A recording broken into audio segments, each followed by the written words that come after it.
Channels உங்களை அன்போடு வரவேற்கிறோம்.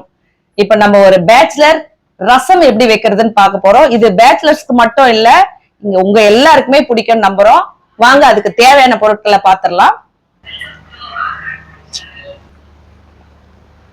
ரசத்துக்கு தேவையான பொருட்களை பார்த்திடலாம். 2 தக்காளி வேக வச்சுக்கிறோம். இதை வேக வச்சு தோலை உரிச்சு எடுத்துக்கணும். 2 பத்த தேங்காய், சின்னதா ஒரு 3 பச்சை மிளகாய், கொத்தமல்லி, கறிவேப்பிலை, பூண்டு, மிளகு, சீரகம், புளி கரைச்சல் வச்சிருக்கோம். மஞ்சள் பொடி தேவையானது, கொஞ்சம் பெருங்காயத்தூள். மிளகு, சீரகம், தேங்காய், பச்சை மிளகாய், பூண்டு எல்லாமே மிக்சியில போட்டு அரைச்சிக்கலாம். புளி கரைச்சல் தேவையான அளவு உப்பு போட்டு இங்க வச்சிருக்கோம், ரெடியா வச்சிருக்கோம். இதை அரைச்சி இதுல போட்டுக்கலாம். ரசம் தாளிச்சுக்கலாம். பாத்திரம் வச்சாச்சு. பாத்திரம் காஞ்சிடும். ஒரு 4 டீஸ்பூன் எண்ணெய் ஊத்திக்கலாம். எண்ணெய் காஞ்சிருச்சு. கடுகு போட்டுக்கலாம். கடுகு பொரிஞ்சதும் காஞ்ச மிளகாய் ஒரு 7 எடுத்து வச்சிருக்கேன், போட்டுக்கலாம்.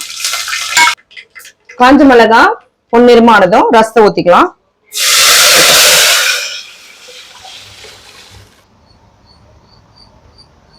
ரசம் கொதிக்க ஆரம்பிச்சுச்சுங்க. ரொம்ப கொதிக்க கூடாது. ரொம்ப கொதிச்சா கசப்பு தன்மை வந்துடும். ஜஸ்ட் அவ்வளவுதான். இந்த பொங்கி ஒரே ஒரு கொதி. ரசம் கொதிச்சு இறக்கும் போது ஆஃப் பண்ணிடுங்க.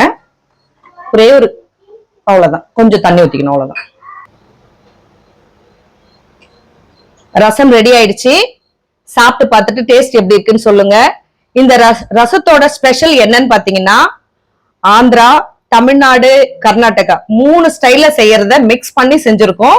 ஓகேங்களா? ஒரு டிஃபரெண்ட் ரெசிபி, சூப்பரா இருக்கும்.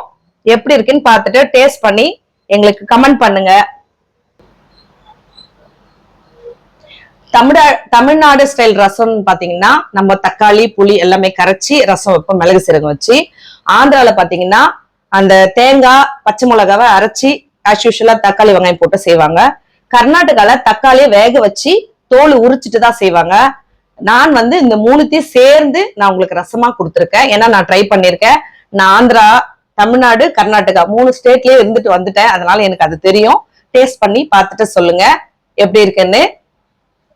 லைக் பண்ணுங்க, கமெண்ட் பண்ணுங்க, ஷேர் பண்ணுங்க, மறக்காம சப்ஸ்கிரைப் பண்ணுங்க. இந்த ரசம் எப்படி இருக்குன்னு கண்டிப்பா செஞ்சு பாருங்க. இது பேச்சுலர் கூட நல்லா செஞ்சு சாப்பிடறதுக்கு ஈஸியான ஒரு மெத்தட் தான் இது.